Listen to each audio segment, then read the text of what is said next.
Hello, I'm Jim Burnett at NASA's Lewis Research Center in Cleveland, Ohio. During this fourth episode of our history of space travel, we'll see a film called Freedom 7, first released in 1961. The heavens have always presented a challenge to man. Many secrets remain locked in space, secrets that have puzzled men for centuries. The search for knowledge about space is underway.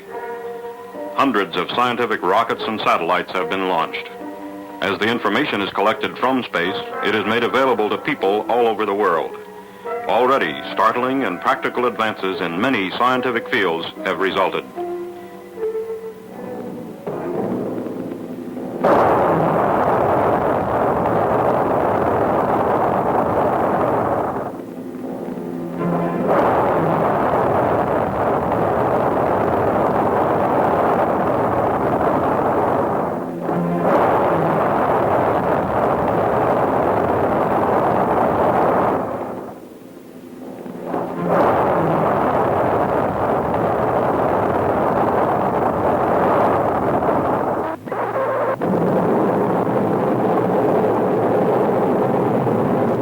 Projects such as these, information was obtained from scientific instruments in the rockets and satellites.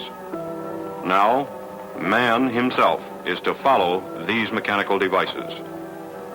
Cape Canaveral, Florida, May 5th, 1961. U.S. Mercury astronaut Alan B. Shepard enters his spacecraft. Very shortly, he will be on his way into space. As the hatch goes on, two big questions come to your mind. Is the vehicle ready? Are you ready? Before the flight, Shepard had this to say. I think the one thing that strikes me as I look back on the training program is that I have really developed a feeling of confidence. A confidence in the people with whom I work, a confidence in the systems with which I am dealing and will have to deal in flight, and of course, a confidence in myself. You're confident, but you're human, and you go over the program just one more time. A feeling of confidence. It began to grow from the day you and your 6 fellow astronauts were selected from hundreds of volunteers. Confidence in the people of Project Mercury, the spacecraft and the launch vehicle, and confidence in yourself. You were involved in the design of the Mercury system almost from the beginning, contributed ideas and modifications. You worked with the engineers, came to know the components and systems like you know your own car. And you followed the tests, test after test after test, to make sure the design did what it was supposed to do.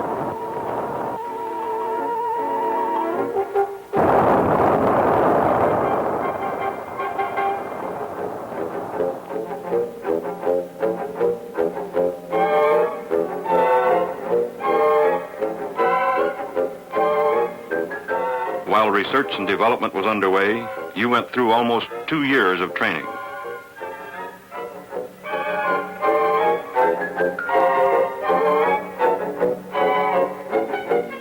You flew mission after mission in a trainer just like the craft you're sitting in today, became completely familiar with every control and instrument.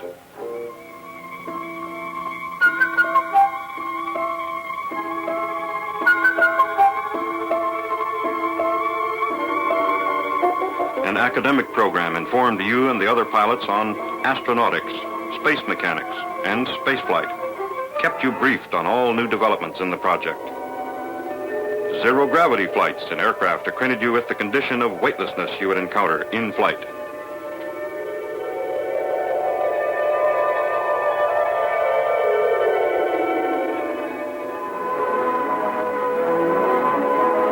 You got in a lot of centrifuge time, too. Today's flight won't submit you to any G-forces you haven't experienced before. The program simulated every possible situation. You know you're ready to react almost automatically.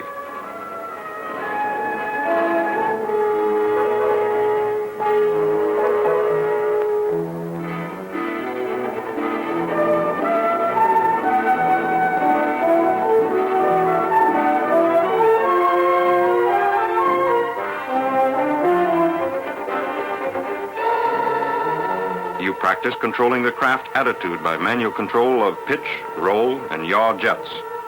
That will be part of your mission today, and you're confident that you can do it.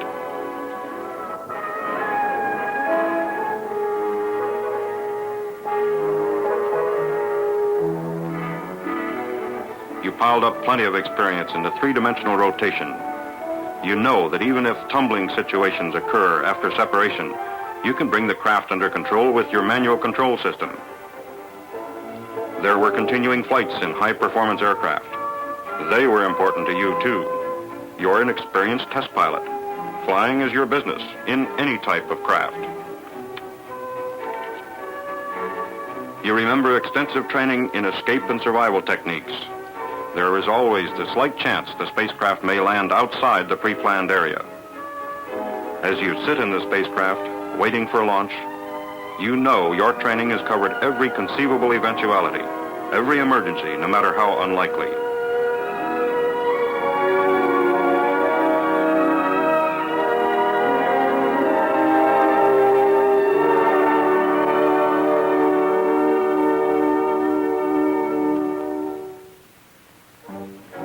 As Project Mercury got underway, production of Redstone launch vehicles began at the Marshall Space Flight Center.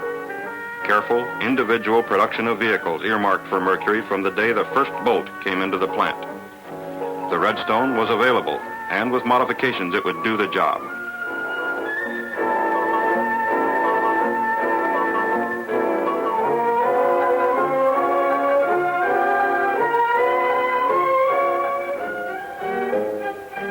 At the McDonnell Aircraft Company plant at St. Louis, just 3 months after project inception, prototype spacecraft production was begun. A few short months later, production spacecraft were being completed. Your trips to the production points were important. You became thoroughly familiar with the Mercury systems. The closer you got to the system, the more confident you became. You followed the flight test program closely. Components, then systems, then prototypes, then production craft. A pyramid of testing. A pyramid of tests that would lead to manned flight. You knew that data and know-how was being gathered to reduce the risk element.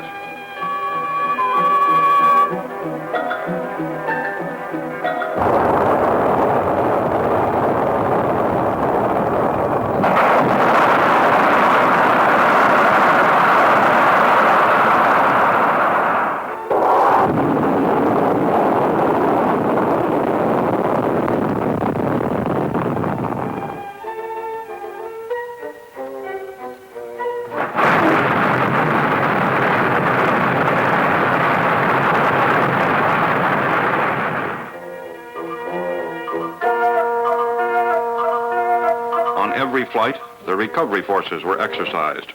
Procedures were developed to locate the craft and retrieve it. It became obvious that the craft would not be in the water very long after landing. A chimpanzee named Ham and 2 monkeys successfully flown in the spacecraft indicated the feasibility of manned flight.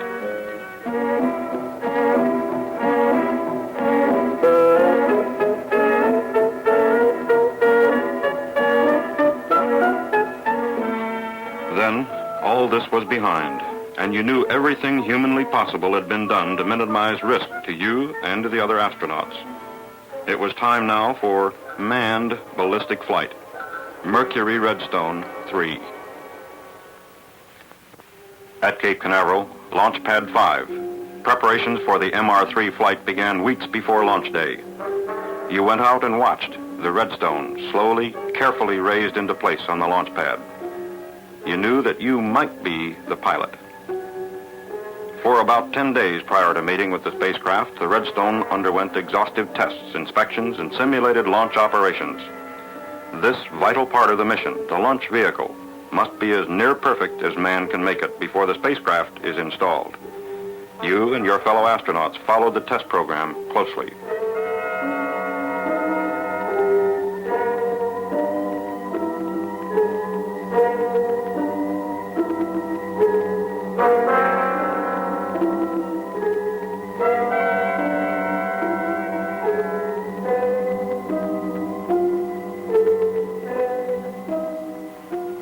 the Redstone was being checked, the spacecraft underwent test procedures at Hangar S, several miles from the launch pad.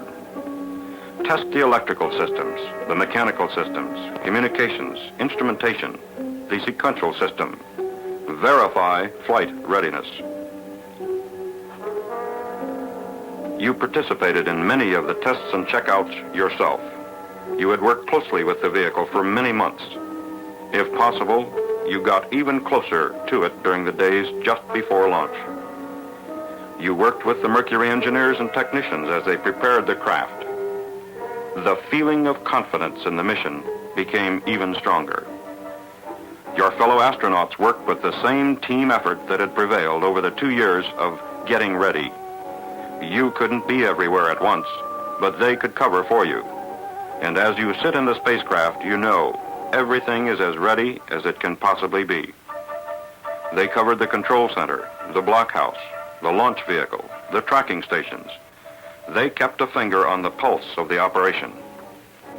The spacecraft was checked out in a pressure chamber capable of 120,000 foot altitudes to test the environmental control system. And then you were added to the system. You made sure that your pressure suit and the life support system were working properly.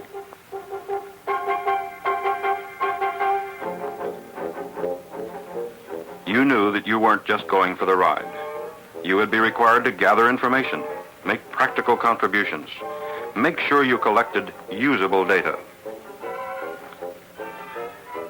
You remember the final days in Hangar S, the retro rocket package being installed, and you know the care, the attention to every detail that went into the final servicing. The escape tower with its solid propellant rocket, the system which will pull the spacecraft safely clear of the launch vehicle before a catastrophic failure, either on the pad before launch, during the launch, or while the vehicle is in powered flight. It's a reassuring thought as you go through your pre-launch countdown. When each spacecraft system has been thoroughly checked out, a complete simulated launch and flight operation was run to make certain all the systems worked together as well as individually. And then the Mercury spacecraft was moved to the launch pad to be mated with its launch vehicle. At the pad, the spacecraft was raised to position on top of the vehicle. Now you knew that the final round of testing was at hand. This flight will provide added qualification for the spacecraft and its systems in space and train a pilot for later Atlas-boosted orbital flights.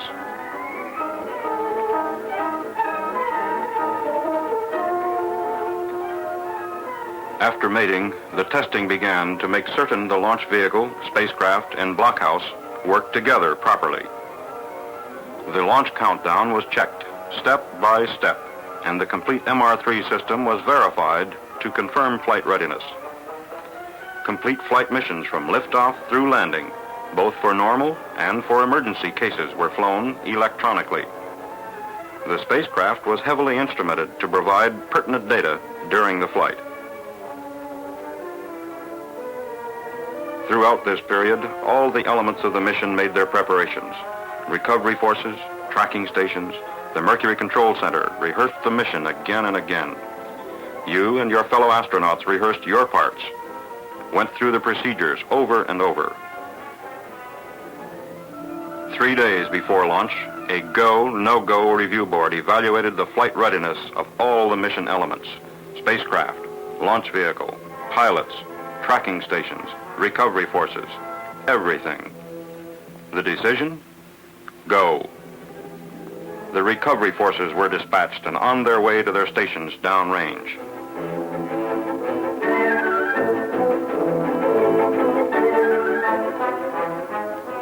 May 1st, 1961.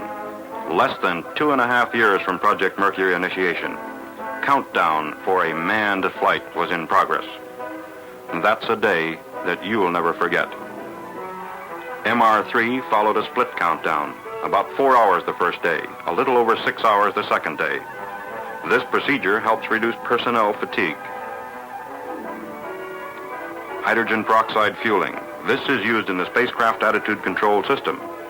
The first day's countdown was completed with this operation. Very early in the morning, May 2nd, the final countdown is underway. Liquid oxygen for the launch vehicle. Before this operation, a meeting had been held to review the weather situation. The weather was marginal, but the decision? Go. At the Mercury Control Center, every detail of the countdown and status of all other elements, such as the recovery forces and the tracking stations, was carefully monitored. The Mercury Operations Director manages the entire flight from the center.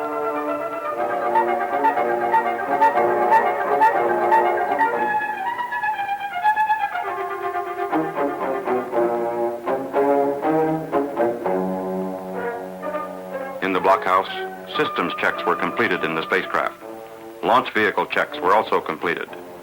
The recovery forces were on station in a line along the flight path, ready to retrieve the craft even if there should be an undershoot or an overshoot. You remember the final physical at Hangar S, the feeling that now, at last, the time was almost at hand. And you remember the feeling of confidence that you had, confidence that all systems were ready, and that you were ready too. Before leaving the hangar for the launch pad, you had sensor leads attached to your body. These leads would provide telemeter data on your body functions and reactions during the flight. Mercury flights are designed to provide comprehensive information about man during space flight, information that can be used by people all over the world in their own research projects. And then it happened. You remember the letdown feeling you got when the squawk box gave the word.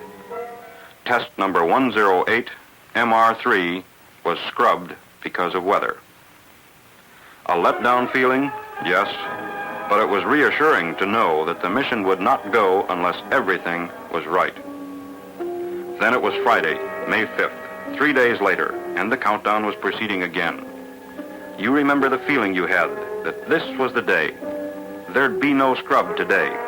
The mission would go. You remember the ride to the pad in the transport van.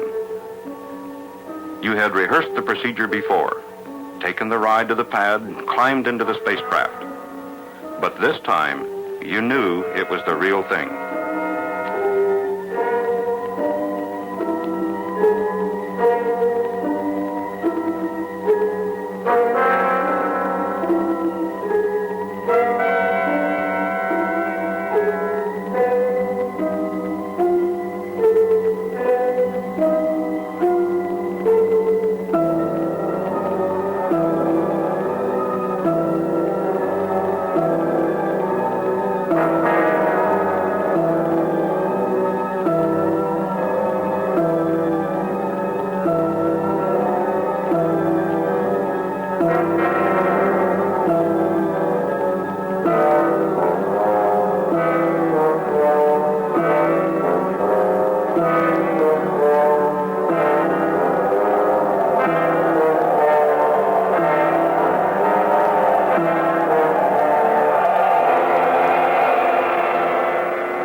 A feeling of confidence.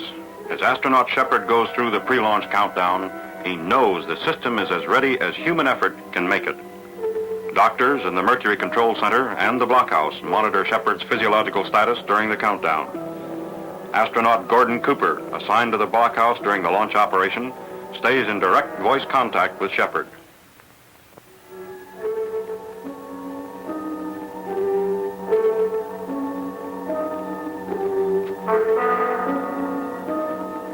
As the gantry is pulled back, the emergency vehicle known as the cherry picker is raised into position.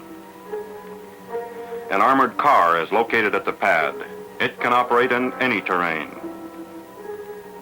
At the viewing stands about 2 miles away, hundreds of press, radio, and television representatives stand by to witness the launch. A helicopter stands by to take a doctor anywhere he might be needed. Astronauts Carpenter and Shepard take off to make direct aerial observation of the early portion of your flight.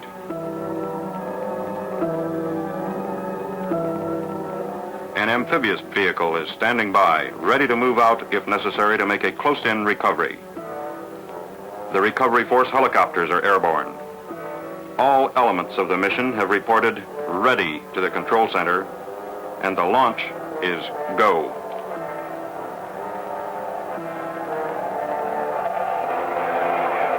Okay, to resume the count. Roger, ready to resume the count. STE, I'm going to turn it over to Stoney, verify. Resume the count. Okay, Stoney, take it over. Roger. 5 seconds. Seven, Stoney, out here. 7, loud and clear, Stoney. Roger, loud and clear, also. 1 minute and counting. Roger. Bearing command. 30 watt. Roger, periscope has retracted. That's the first periscope to cut. Main bus 24 volts, 26 amps. 10, 9, 8, 7, 6, 5, 4, 3, 2, 1, 0.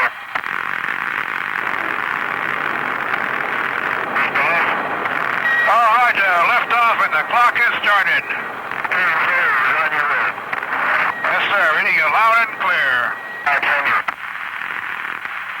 This is Freedom 7. The fuel is go, 1.2 G.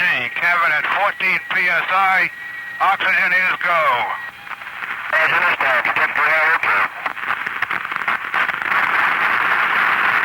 Cabin pressure is holding at 5.5. Cabin holding at 5.5.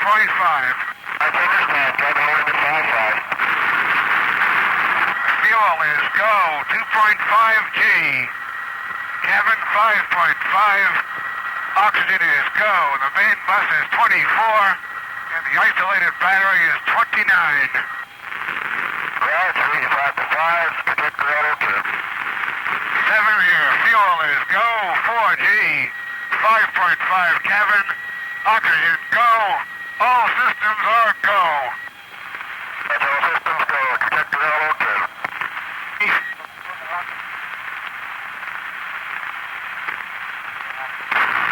Cut off. Tower jettison green. Okay, switching to manual pitch. That's manual pitch. Pitch is okay. Switching to manual yaw. That's understand, manual yaw. Roger, 2, okay. Yaw is okay. Switching manual roll. Roll is okay. Good, okay, let's go there. On the periscope, what a beautiful view. Cloud cover over Florida, 3 to 4 tenths near the eastern coast.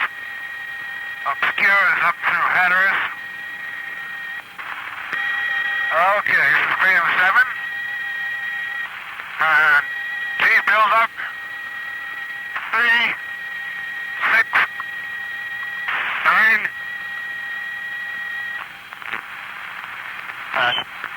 Okay. Okay. I'm in clear, loud and clear. Okay. Okay. This is 7. Okay.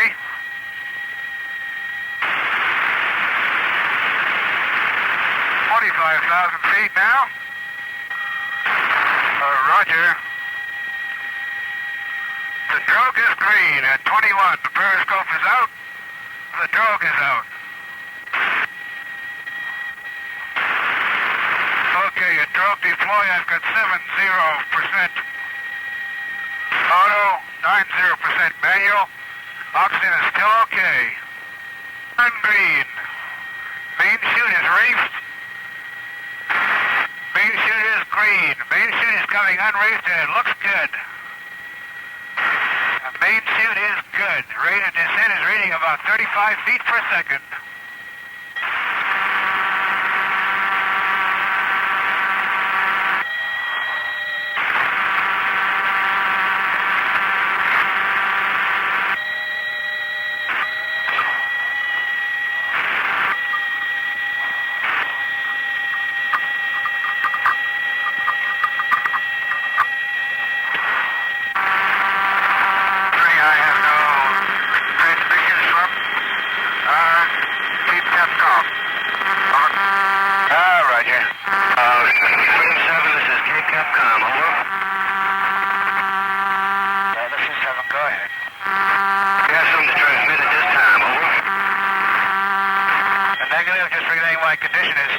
I'm getting ready for impact.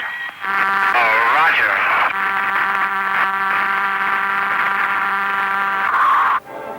MR3 followed a normal ballistic arc, peaking at about 115-mile altitude. The spacecraft landed 300 miles downrange. The complete flight took 16 minutes and gave Alan Shepard about 5 minutes of weightlessness.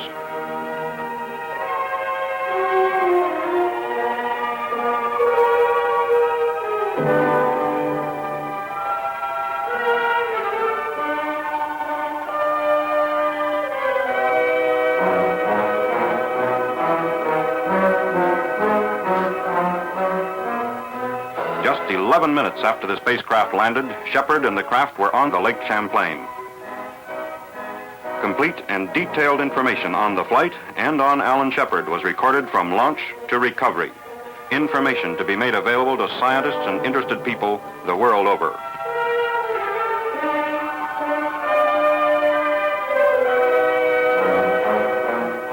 Within minutes after the flight, Shepard received a "well done" from the President on behalf of the people of the United States. A "well done" accepted by Shepard as a representative of all the people in Project Mercury.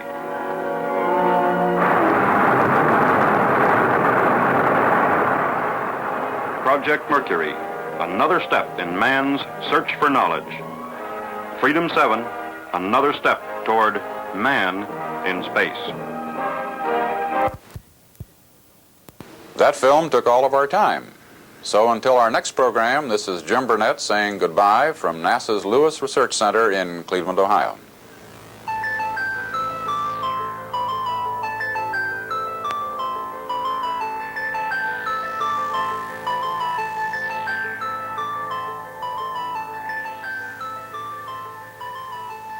Bye.